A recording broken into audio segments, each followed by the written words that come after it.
Welcome back, ladies and gentlemen, for our final presentation of the day and of the seminar. And for this final presentation, it will be Dr. Pashaura Singh, who will be presenting a portion of his recently published paper, Fearlessness and Human Justice, exploring Guru Tegh Bahadur's teachings and sacrifice from a fresh perspective. While he doesn't need an introduction, I'll still go ahead and give one. Dr. Pashaura Singh is Distinguished Professor and Dr. J.S. Saini Chair in Sikh and Punjabi Studies at the University of California, Riverside. His research is located in early Sikh history and scriptural studies, particularly the formation of the Adi Granth in 1604. He is the author of 4 Oxford monographs, including Life and Work of Guru Arjan, History, Memory, and Biography in the Sikh Tradition, published by Oxford in 2006. That was on the bestsellers list in India. He has edited or co-edited 9 volumes, including the notable The Oxford Handbook of Sikh Studies in 2014.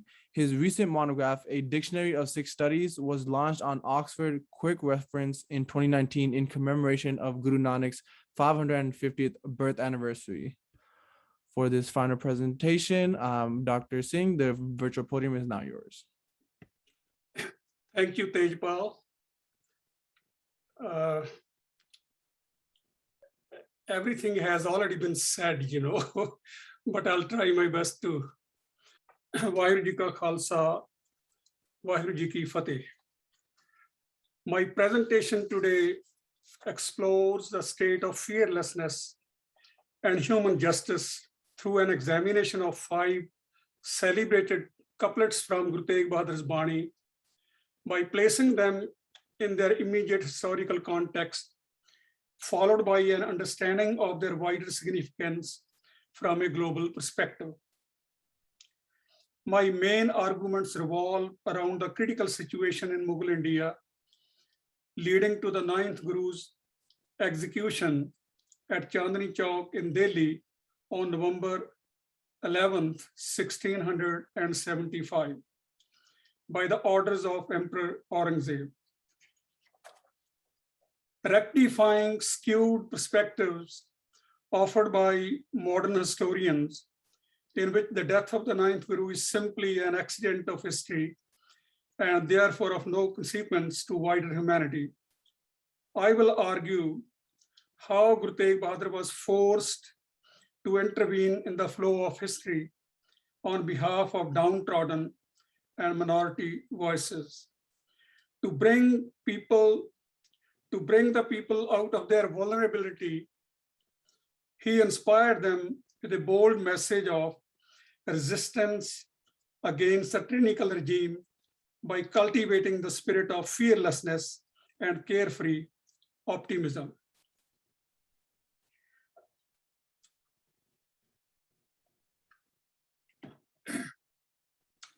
In this presentation, I will focus only on 5 famous slokas to explore the following major themes: the spiritual state of fearlessness, carefree optimism, powerlessness, captivity, and vulnerability, power, freedom, and successful strategies, and finally, truth prevails ultimately. In his works, Guru Tegh Bahadur employs the phrase Nirbhay for the spiritual state of fearlessness. This is the ultimate state of freedom, peace, and equanimity. The person who has achieved the gift of fearlessness does not grieve in grief and is never affected by pains and pleasures of life. For such a one, gold is as good as dust. Rising above praise and blame and all hopes and desires, one remains untouched by the temptations of flesh and anger. The self of such a person merges with the divine as water mingles with water. Guru Tegh Bahadur proclaimed this message of fearlessness in his Sorat hymn, Jo nar dukh mein dukh nahi mane, sukh sneha aur peh nahi jaake kanchan mati mane. जो नर सुख दुख में दुख नहीं माने, दुख नहीं जाने. In the form of a walk, commandment to the audience when he assumed the office of Guru on 11th August 1664. The preamble to the foundational text of the Sikh tradition defines the two most important divine attributes of being fearless and devoid of enmity. Nirpao, Nirvair, enunciated by Guru Nanak, the founder of the Sikh tradition. Guru Tegh Bahadur's life was a witness to this ideal state of fearlessness in which there was no enmity or hatred for anyone. What he preached was actualized in the events of history. Guru Tegh Bahadur delivered his message of fearlessness in the following celebrated couplet. Pੈ kahun ko det nai, na paimanat aan, kaho nanak sunre mana, gyani tahe bakhan. The one who holds none in fear, nor is afraid of anyone else, says Nanak, listen my mind, acknowledge that one alone as a sage of true wisdom.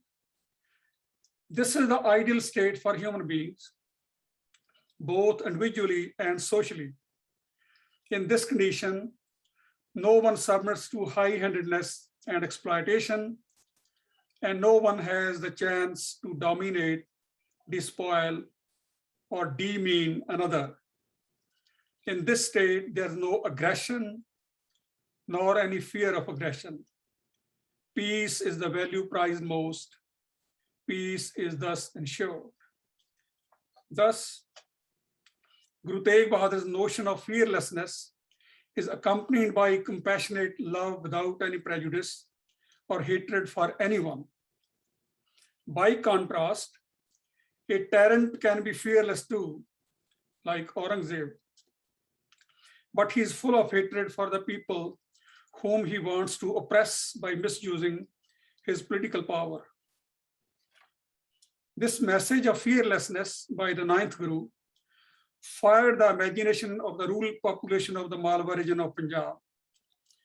It posed a direct challenge to Emperor Aurangzeb, who had imposed Islamic laws and taxes throughout the empire and ordered the replacement of Hindu temples with mosques. In this ominous situation, Guru Tegh Bahadur was exhorting his followers to acknowledge only such a person as the true sage who frightened none and feared none. His bold message had a deep impact on his audience. As a matter of fact, the rural peasantry had always retained its hereditary love of freedom. The Guru's whole activity in the Malwa region was suspect in the eyes of state news writers who perceived it as a danger to establish authority. It's no wonder that they sent alarming reports to Delhi of Guru Tegh Bahadur's travels and of the following he commanded. From his letters, it's quite evident that Guru Tegh Bahadur was as much concerned with worldly affairs as he was anxious about the spiritual matters of his followers. He always inspired them to cultivate carefree optimism in life, worrying only about those matters which were out of their course. The mundane world is like a road where no one stays forever. Note the following striking couplet. Chinta tanki kijiye, jo anhoni hoye, eho marg sansar ko, nanak thir nahi koye. We should only become anxious if something unexpected happens. This is the way of the world, O Nanak, where nothing is stable or permanent. The key word in the present context is chinta, which means care and anxiety. People experience these worries in their daily lives while participating in worldly affairs. Guru Tegh Bahadur exhorts his audience to be aware of the reality of the world where nothing is permanent. Everything happens according to the divine will, and there's no need to worry at all. People should worry only if something unexpected happens. They should rather put their faith exclusively in the indwelling God who looks after them in their mundane affairs. Thus, by submitting to the divine will cheerfully, one can become carefree and gain confidence to cope with any situation of anguish and despair, because every happening is then seen to be coming from God. The acceptance of anxiety is regarded by the Guru as an act of showing positive attitude towards life. In fine, the immediate impact of Guru Tegh Bahadur's slope on his followers was to make them so resolute and light-hearted, beprava, that they did not worry about anything while facing the dire circumstances. And we have seen how Bhai Mati Das was sawn into two, but he never worried about anything. Bhai Diyala was boiled alive, and Bhai Sati Das was wrapped in cotton and set on fire. So these Sikhs had this couplet in their mind, Chinta Tanki Kijiye, Jo Anhoni Hoye, E Marg Sansar Ko, Nanak Thir Nahi Koye.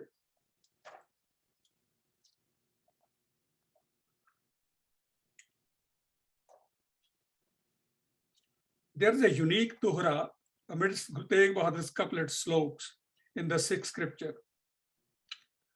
Why is this slok so special that it needed a new heading to represent a pause in the continuous poetic narrative? At this point, there's a clear-cut break in the poetic flow of the narrative that separates it from the previous section of couplets. The present Dohra represents an existential crisis in which the elite group of Brahmins in the Hindu community found themselves under the threat of conversion to Islam during the reign of Emperor Aurangzeb. The original couplet reads, Dohra, bal chhutkeo, bandhan pare, kachu na hot upaye, kaho nanak ab ot har, gaj ho sahay. The strength is exhausted and we are in captivity. Nothing is going to work at all, says Nanak. The Lord is the only support now. May he come to our rescue as he did the elephant. In this new reading, we find the description of the pathetic condition of powerlessness and captivity, in which human beings become vulnerable. The key word Gaj, elephant, in the text refers to a famous story in Hindu mythology. There is a popular legend of Gajendra Moksha, in which Lord Vishnu, Hari, frees the elephant in trouble. This unique couplet illuminates how the Pandits of Kashmir represented their woes to Guru Tegh Bahadur by invoking the story of Gajendra Moksha in their plea, and how they begged him to hold their hand in their distress. After a deep reflection on the situation at hand, Guru Tegh Bahadur agreed to do whatever was necessary to defend the people's right to wear their religious symbols. Before the visiting Brahmins took their departure, the Guru consoled them by saying, Baba Nanak Ji will protect you. Guru Tegh Bahadur had been contemplating on the issue of Brahmins from Kashmir for over a month, and realized the need for the empowerment of the subjugated people through a strategic plan. To awaken their conscience, he made the decision to lay down his life by confronting the Mughal authorities in Delhi. He was pleased to receive spontaneous positive response from his young son to his resolution to protect the right of the people to practice their faith freely at any cost. Guru Tegh Bahadur assembled the congregation, Sangat, at Anandpur on July 8th, 1675, and asked Diwan Dargah Mal to bring the customary emblems of succession to consecrate Gobind Das as Guru. The Guru arrayed his son in ceremonial apparel and weapons and seated him in his own place. Diwan Dargah Mal laid the articles in front of Gobind Das and bowed in obeisance. Baba Guruditta, a descendant of Pai Buddha, Baba Buddha, applied the tikka ceremonial mark on Gobind Das' forehead. Guru Tegh Bahadur spoke, "Brother Sikhs, acknowledge Gobind Das in our place. He who does so will be rewarded. We must now go to Delhi."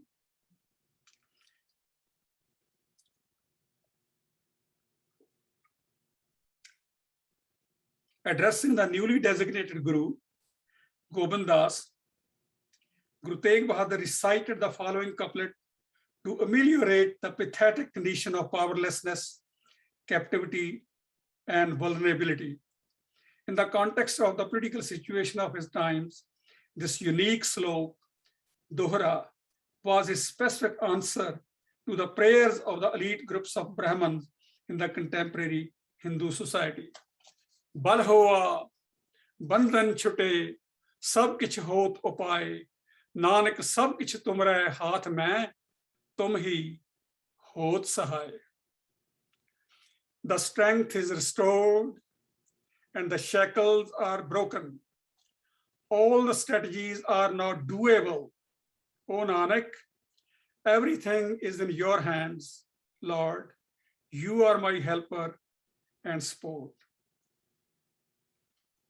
This is a particularly illuminating instance of recitation of this couplet by Guru Tegh Bahadur at Anandpur when he passed on the office of Guru to his 9-year-old son, Gobind Das, by providing instructions with an optimistic note to empower the Sikh Panth so that it could break all the shackles of slavery.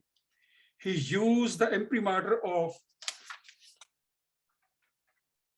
this Dohra to transfer his spiritual authority to his only son before leaving for Delhi.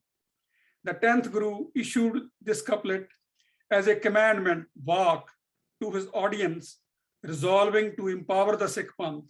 It's no wonder that this couplet was recorded in some early manuscripts of the Adi Granth under the distinctive symbol of Mela Dasma. This novel reading of Guru Tegh Bahadur's couplet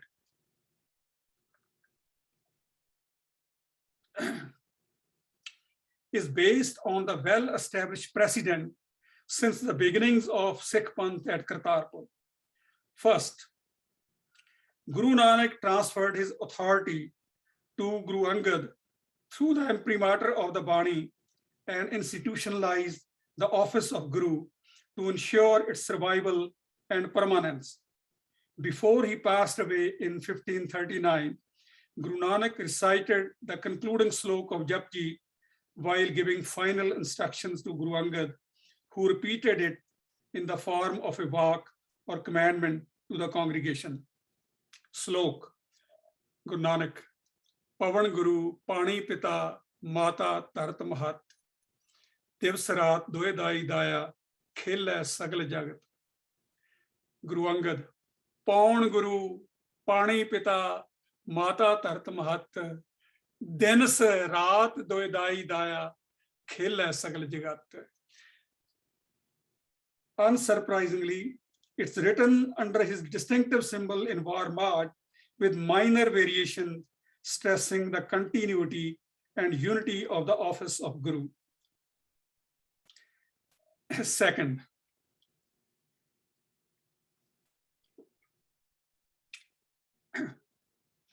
the third Guru transferred his spiritual authority to his son-in-law, Guru Ramdas, by means of the following sloka as the final instruction. The perfect Guru has implanted the divine name within me, dispelling my doubts from within. I sing the divine name and the kirtan of the divine praises. The divine light now shines brilliantly to show me the way. Mela tija. Gur pure harnaam dardaya, tin vichon bharm chukaya.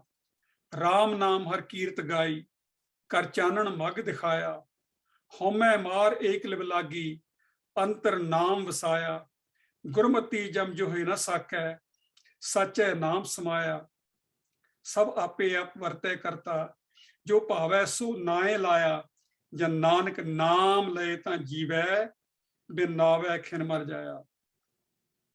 Remarkably, this verse is repeated under the symbol of Guru Ramdas as slok 28th, with minor linguistic variations in slok 12 te vadik. Slok mehla chautha. Gur pure har naam didaya, jin vichon bharm chukaya. Uthe tin vichon hai, ithe jin vichon hai. Ram naam harkeerat gaye, kar chanan mag dikhaya. Home maar ek liv lagi, antar naam vasaya. Gurmati jam jo hai na sakai, sache nae samaya. Sab ape ap varte karta, jo bhavai so nae laya. Jan nanak naam le ta jeevai, bin naavai khin mar jaya.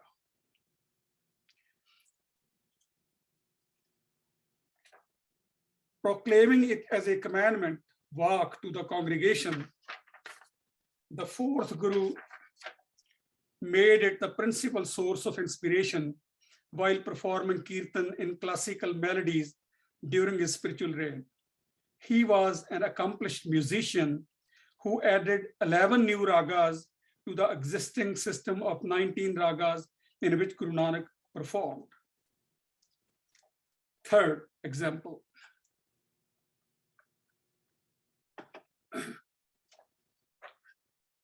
Guru Ramdas transferred his spiritual authority to his youngest son through the imprimatur of an illuminating stanza, Paudi, from his Var Gaudi, which Guru Arjan repeated with a slight variation under his distinctive symbol in the same text as Paudi Mela Panjama.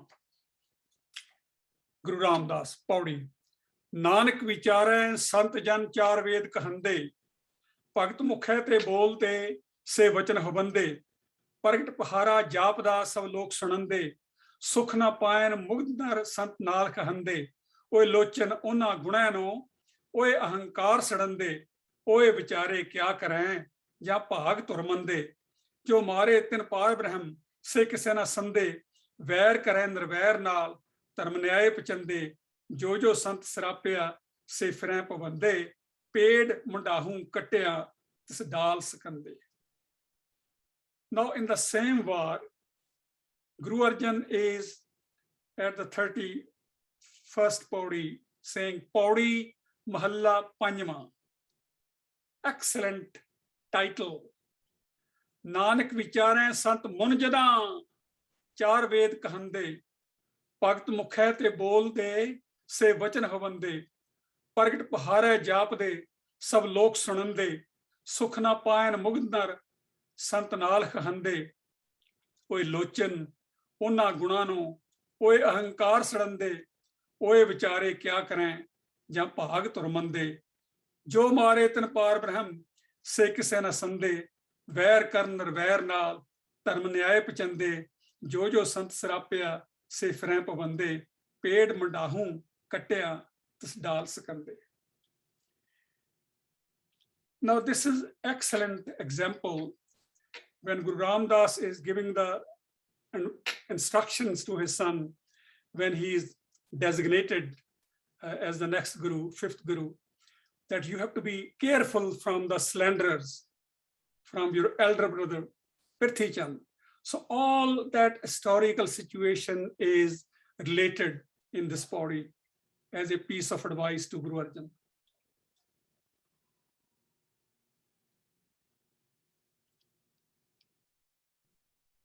Fourth, Guru Hargobind transferred his spiritual authority to his grandson by means of Guru Arjan's Slok as the final instruction. Keep your hope of succor focused only on the one divine, my soul, and discard all other hope. Meditate, Nanak, on the divine name, and all your tasks will be accomplished. Slok, Tarjire ik tek tu, lahe vidani aas, Nanak naam te aiye, karj ave ras.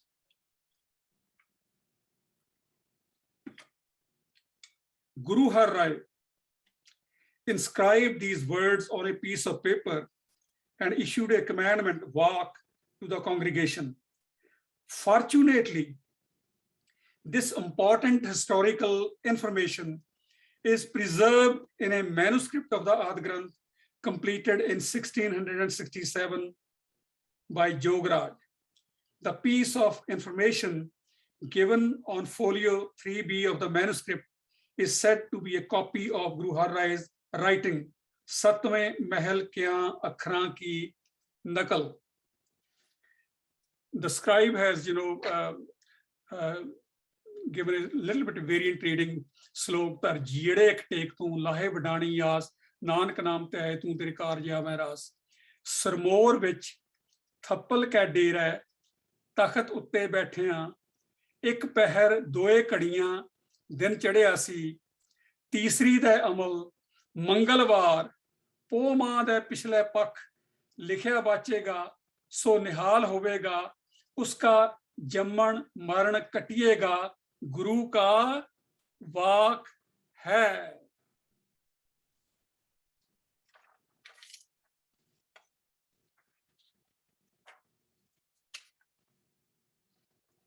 These words were proclaimed in writing by the Guru at the time of succession to the throne of Guru Nanak in the morning hours of Tuesday, in the month of the last days of Po, December, January, at Thappal Dera in Sirmaur. He who reflects on these words will be blessed. His cycle of birth and death will be broken. This is the Guru's work. So this note refers to an important moment in Sikh history when Guru Har Rai went to Thappal in Sirmaur, Nahan, soon after his succession to the throne of Guru Nanak, and proclaimed his first teaching in the form of a Vak commandment. It also throws a considerable light on the well-established tradition of receiving a Vak from the reigning Guru. Jograj seems to have felt the need to record this for posterity in his volume of the Adi Granth. So when I am saying that bal hoa bandhan chute sab kuch hot upaye, Nanak sab kuch tumre haath mein tum hi hot sahay, this is Guru Tegh Bahadur's slok. And it is also Guru Gobind Singh's repetition, which is available in a number of manuscripts. But actually this slok belongs to Guru Tegh Bahadur. Guru Nanak had declared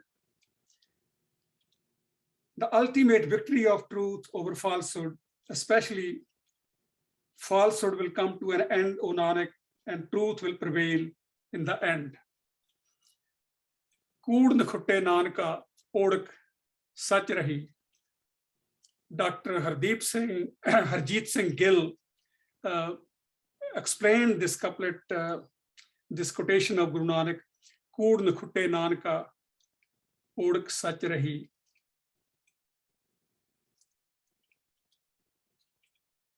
Guru Nanak equated truth with the divine name, Satnam. He further remarked, truth is the highest virtue, but higher still is truthful living. Any dichotomy between spiritual development and moral conduct is not approved in Sikh scripture. Indeed, truthful conduct is at the heart of Guru's message. The only way to become truthful is to bring oneself into harmony with the divine order, hukum, by eradicating ego or self-centeredness, home, through the constant practice of meditation on the divine name, Naam Simran.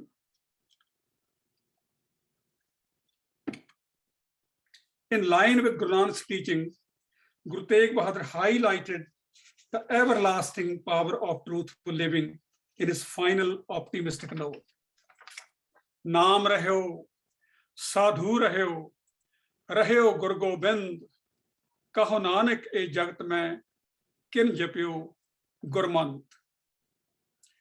The divine name prevails, the saintly people prevail, the Guru Gobind Singh, and the Lord of the universe prevail.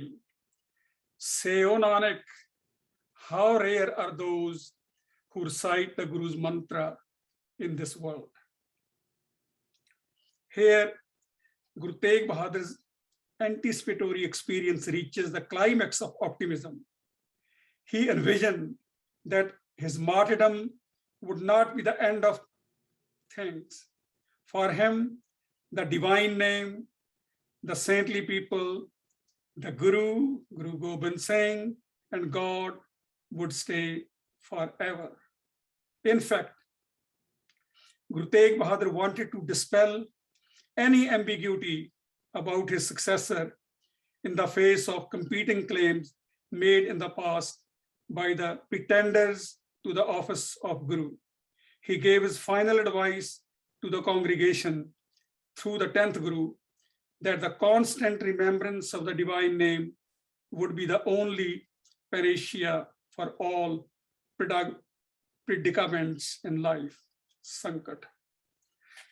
Let me conclude my discussion. In this presentation, I have contextualized the 5 celebrated couplets of Guru Tegh Bahadur and offered their novel readings. These texts originated in the historical context of Aurangzeb's rule, in which he imposed Islamic laws and taxes on non-Muslims and ordered the replacement of Hindu temples with mosques. Guru Tegh Bahadur delivered his message of fearlessness without hatred or enmity towards anyone during his travels in the Malwa region of Punjab. His growing popularity among the rural people became a matter of grave concern for the intelligence agencies in Mughal India, who sent alarming reports to Delhi. Meanwhile, a group of Brahmins from Kashmir who were under the threat of conversion to Islam approached Guru Tegh Bahadur at Anandpur and besought his help by invoking the story of Gajendra Moksha from Hindu mythology.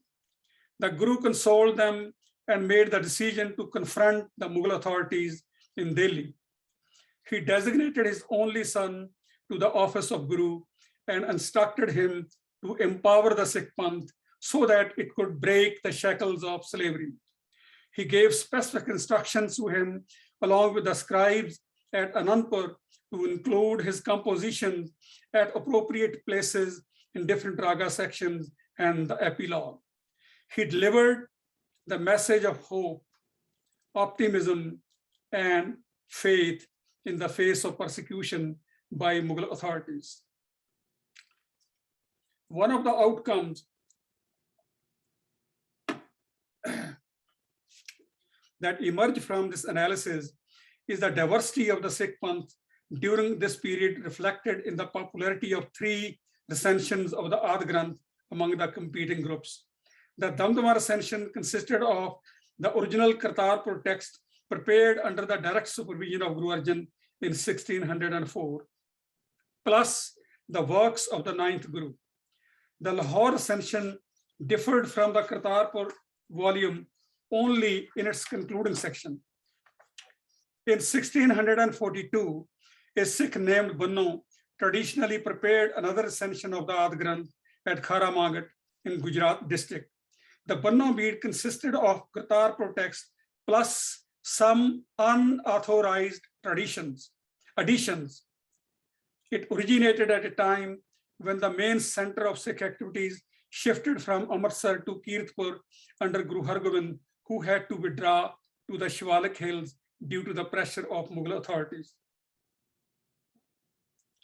The Banno group swayed the later Sikh literary tradition with its dominant narrative that slok number 54 was the reply of the 10th Guru to his father's letter he wrote from the prison in Delhi, as if it were so easy to communicate so fast in those days in the late 17th century.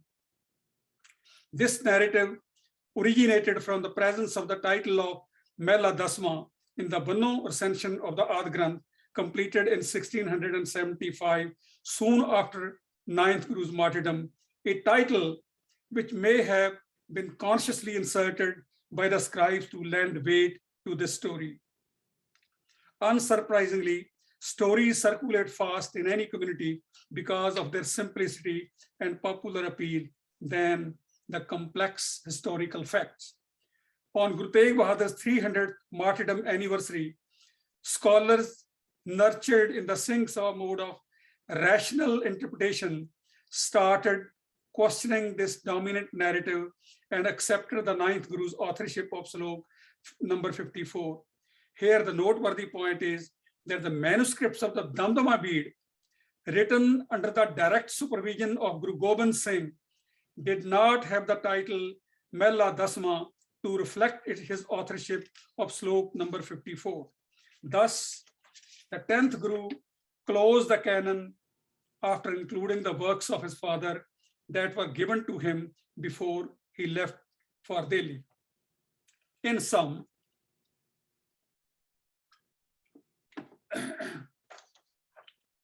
Guru Gobind Singh described his father's martyrdom as a unique event in which he gave his head, but not his resolve to defend the freedom of faith by refusing to embrace Islam.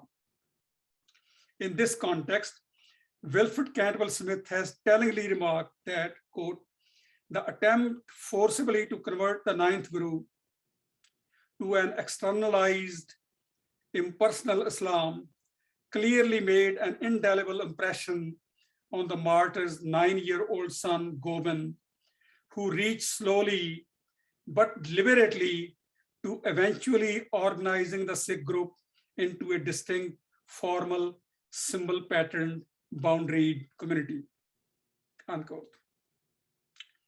Tradition holds that some of the Sikhs who were present at the scene of Guru Tegh Bahadur's execution shrank from recognition, concealing their identity for fear that they might suffer a similar fate.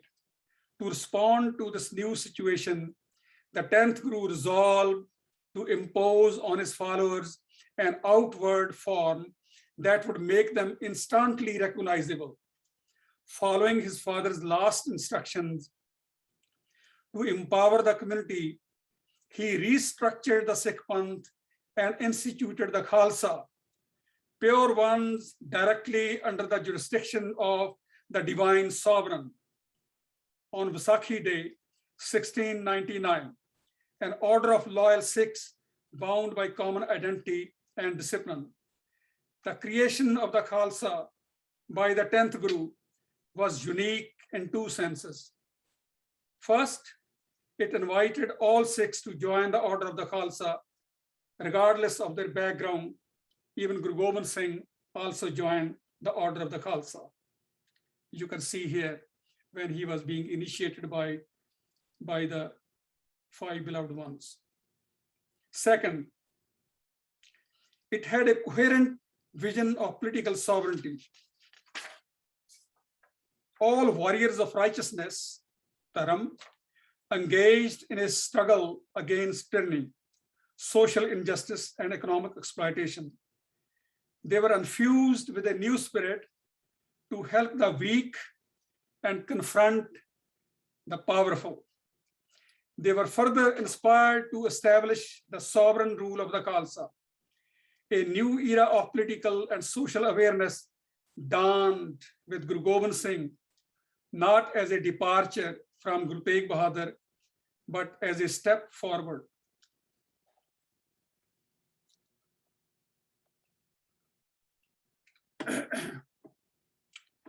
Guru Nanak's fundamental message of cultivating in life the values of human equality, self-respect, justice for all, human dignity, and fearlessness found its practical expression in the lived experience of the Khalsa.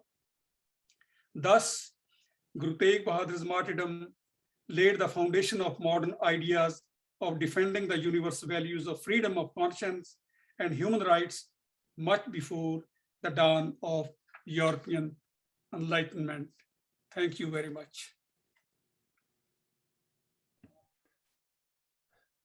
Thank you for that enlightening presentation, Professor. As always, it was a pleasure listening to your current research and what you come up with.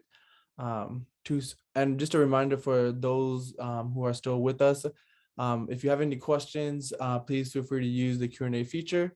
Before that, Professor, I just want to start off. I want to, I kind of just talk about, we've heard a lot of different presentations from a lot of different viewpoints when looking at Guru Tegh Bahadur's legacy, whether it's looking at his Bani or whether it's looking at his Shahidi and how these two different factors played a role in his legacy. The question that I have for you is actually, I want to try to combine both of those, is because when we look at this is the general Sikh community, there's a lot who listen to these Sakhiyan, these stories of the Gurus and the Guru's Shahidi, and they use that as the influence, as I had mentioned in my presentation. But then as Dr. Nikki Singh and Dr. Harjeet Garwal and yourself mentioned, when we really take a deep dive into the Gurbani of Guru Tegh Bahadur, we learn that these messages and the sacrifice that he made were really already embedded in his messages. So the question for you is something similar to what had came up before earlier as well during Dr. Nikki Singh's and Harjeet Garwal's presentation, is translating these sloks into something that is more of that the broader community can understand and kind of take into their life as well, not just within the Sikh community, but even beyond the Sikh community. And just even the example that I mentioned when you gave that presentation in 1998, and that individual from the First Nation spoke up.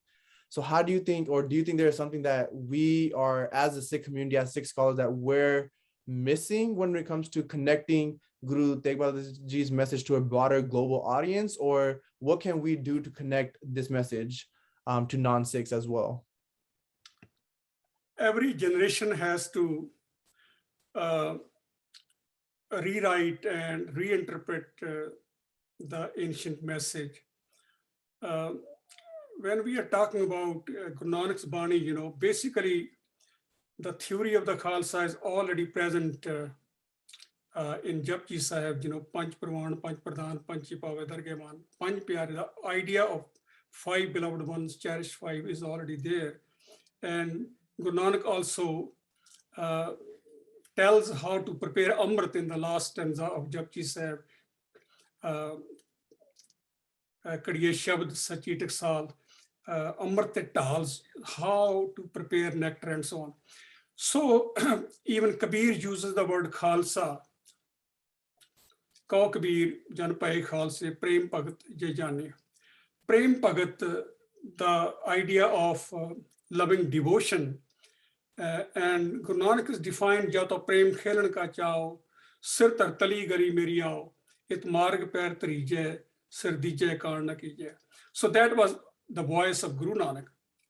And Guru Gobind Singh is saying the same voice, when he created the Khalsa. Is there anybody who's ready to sacrifice his head at the call of the Guru's voice, So, and then also, the word Khalsa is used by Guru Hargobind in his Upanamas. Purva di Sangat Mera Khalsa hai. And Guru Tegh Bahadur specifically uses Patna for the Patna Sangat, मेरा खालसा है, बनारस की संगत मेरा खालसा है. So the word Khalsa was already there. The meaning was that the community, the Sangat, who has direct connection with the Guru, not through any intermediaries like Masans or any other person, it has a direct connection with the Guru. So the idea of direct connection with the Guru was already there. So Guru Gobind Singh, when he's creating the Khalsa, historical situation has changed by that time. Guru Arjan's martyrdom, Guru Tegh Bahadur's martyrdom, and it's not that Guru Gobind Singh, created militant Khalsa for the first time. Guru Hargobind is fighting the battles. He fought 4 battles. So Sikhs are already had become warrior saints. They are fighting the battles. They are using militancy to fight against injustice and tyranny. So we need to bring the message to modern generation in its own idiom, terms and intentions, in which they can relate to the modern context. So you guys are basically the future of the Sikh community and Sikh scholarship. You guys have to link the message of the gurus in modern terms. Nikki Singh has done translations, but so far as I'm concerned, I gave the idea, that the translation of the Gurbani, Guru Granth Sahib, it's not a single person's job. It has to be a collective community effort. When I have quoted in my work, how the Bible was translated, King James Version was translated in modern idiom. There were more than 100 scholars who were expert in Greek language, Hebrew language, and other languages. And there were ministers, priests, younger generation, women, all were involved in that project. And it took more than 10 years, to complete the translation. But here what happens is every Sikh starts translating in his own way. So we need to have a group of scholars, Sikh scholars, they have to, continue to work on their job. They don't have time for the translation work. So it has to be, given prominent, preference, because I'm at the age of, I will soon be retiring, but the point is, scholars should have to work together. They should respect each other and sit together and talk to each other, have a dialogue, and we should involve younger generations so that we can have their ideas, their concerns, and particularly women scholars should come forward. So we should involve all segments of the Sikh society in that translation project. Sant Singh Khalsa has done, but he has also brought his own yogic and tantric perspective into the translation. So we need to be very careful. When I look at that translation, I like that language, it's understandable, but there are some areas, where they introduce new items, which are not really part of the Sikh tradition. So we need to have a team of scholars who can really participate in this project. Hopefully, Gurbir, Tejpaul, and a number of other scholars who are working in this area, they will at least, will not be competing with each other.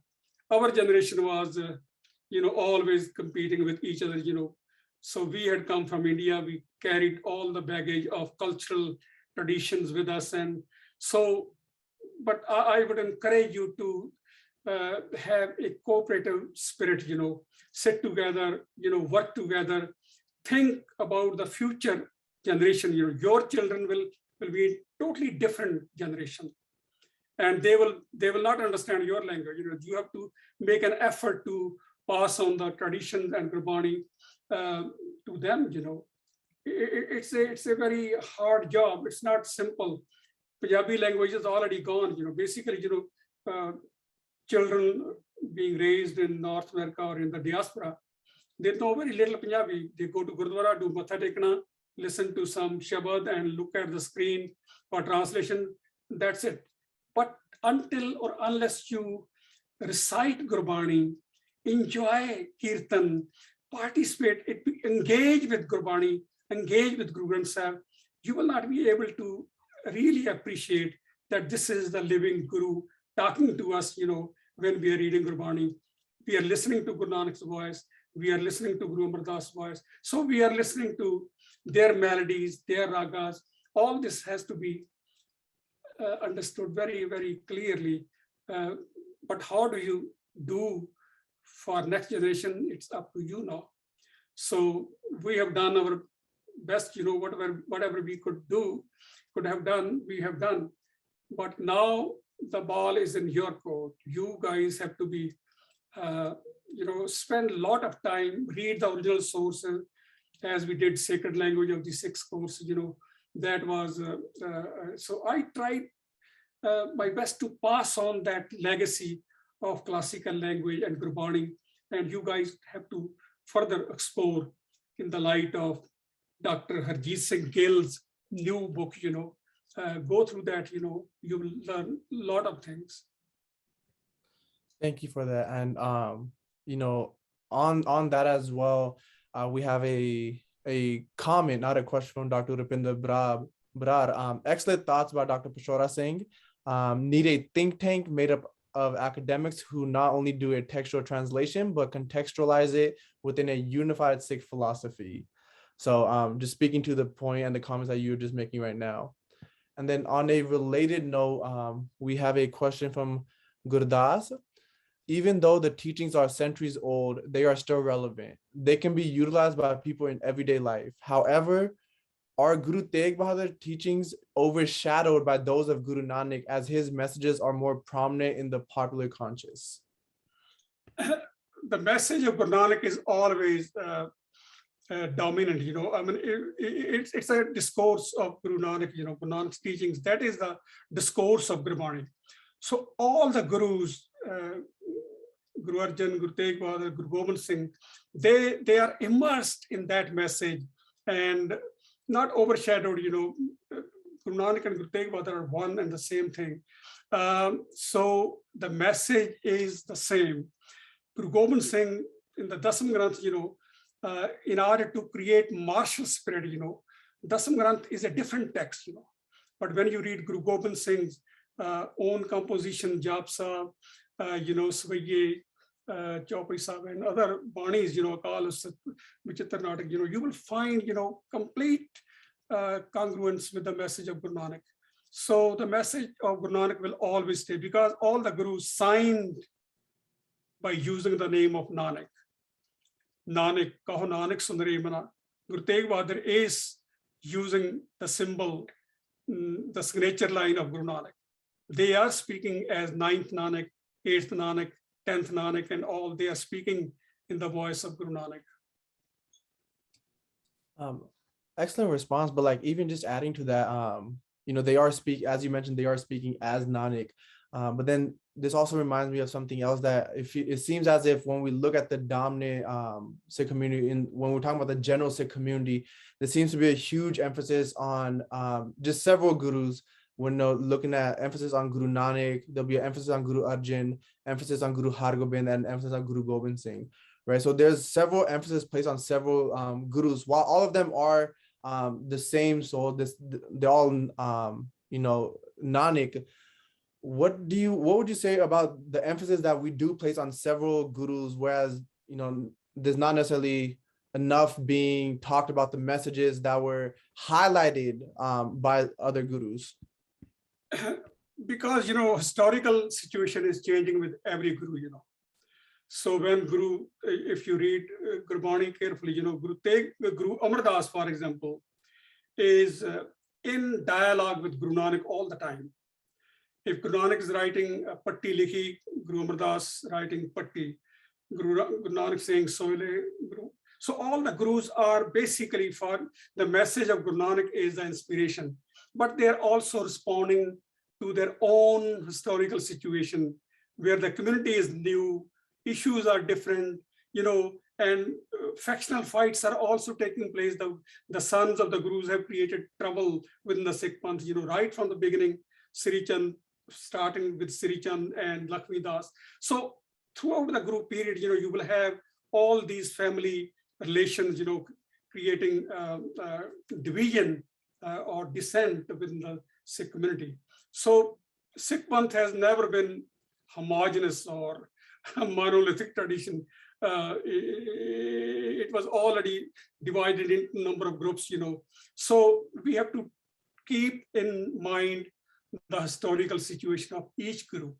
By the time of Guru Hargobind, situation is entirely different.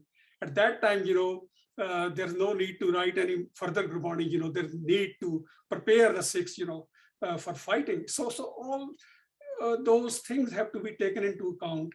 But at the same time, when you listen to Guru Hargobind, look at his signatures and his letters, when a Sikh was reciting Japji Sahib by heart, Guru Hargobind was, leaving his throne and preparing the place for that Sikh.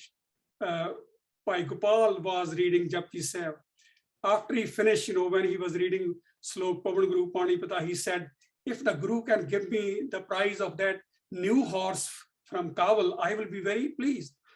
The Guru Hargobind said, okay, Bhai Gopal, you can get that horse that has recently come from Kawal, but I was prepared to give you the throne of Guriai. You were getting the Guruship, but you replaced it with worldly things. So the idea is that Guru Hargobind is also immersed in the Bani of Guru Nanak. So we have to take that historians, ignore this aspect. We need to look at their good cause used by Guru Hargobind. We need to look at Kashera, Guru Hargobind. It's available, We need to look at the Kada worn by Guru Tegh Bahadur. All these relics are there. Pothis are there. Nitnem, the good care are there. All these material cultural items need to be brought into scholarly discussion, Not only Bansavli Nama or all those traditional sources, we need to enlarge the field of sources, manuscripts of the Ad Granth, manuscripts of the Dasam Granth, there are so many manuscripts available. And I know, how many manuscripts I have examined, gone through my eyes. So we need to now look at every bit and piece of evidence from every source. So then we construct a new narrative, new historical narrative for each guru. That will be, the task of scholars. Future generation should be doing that. Whatever is possible, we should do, explore all the material culture, all the relics, all the pothis, all the manuscripts, and then construct new items. Yeah, and just a quick comment from Professor Nirvikar about what you just spoke. He says, no religious tradition is monolithic. Sikhs are not unique in that sense. And then also what you're referring to as, broadening our sources. And, it reminds me of just recently, a few days ago, there was an article that talked about records of 320,000 Punjabi soldiers from the First World War was uncovered just recently from Lahore Museum in Pakistan. So that isn't specifically with Sikh studies, but I mean, this also makes me question, there might be other relics, other material cultural items that have still yet to be discovered or are kind of lost throughout history because of, whether we look at borders or international politics for several different reasons. It also makes us question, there are several more things that may still be out that no one has yet researched. Yeah. And now Dr. Harinder Singh Ahluwalia. Yes. Yes. So Dr. Harinder Ahluwalia says, is the information you provided about the tradition of next guru passing the message of his predecessor to the successor is something I wasn't aware of. Yeah. Where can I get more information about it? Yeah, so this is I will send him my articles, that contains this. Basically, this Jograj manuscript, when I was looking at this entry, it started, I started thinking about it. Then I looked at Gurbani, when you read Guru Granth Sahib, you have to pay special attention.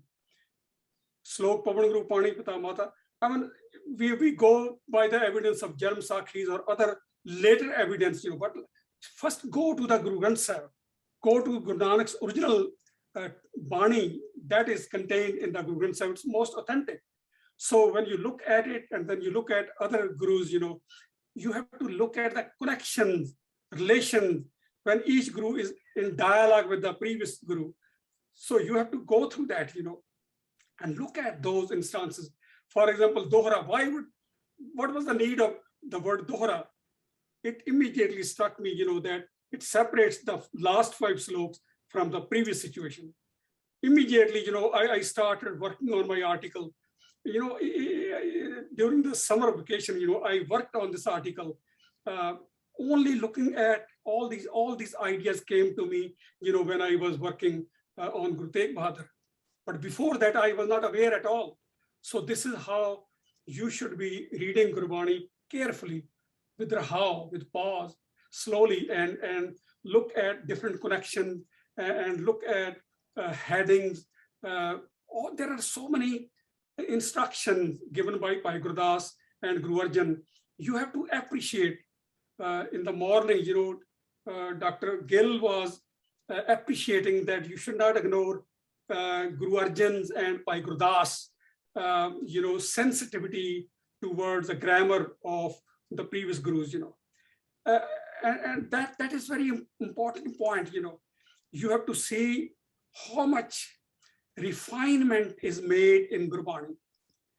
This Ad Granth is the only text, I will say, at that time, in that historical period, which was prepared under the direct supervision of Guru Arjan and Bhai Gurudas, who had received training in Sanskrit education at Banaras, at Agra, and everywhere. He was highly qualified. We need to appreciate their effort. And this is the Guru Granth Sahib, ultimately, that is available to us as the living embodiment of the Guru. But we need to understand the contents. We need to understand how, this Guru Granth Sahib is the foundation of the Panth. And without Guru Granth Sahib, Panth is nothing. Panth and Granth has to go together.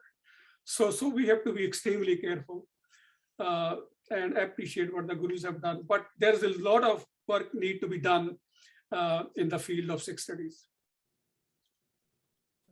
And then we have another question from Dr. Brar.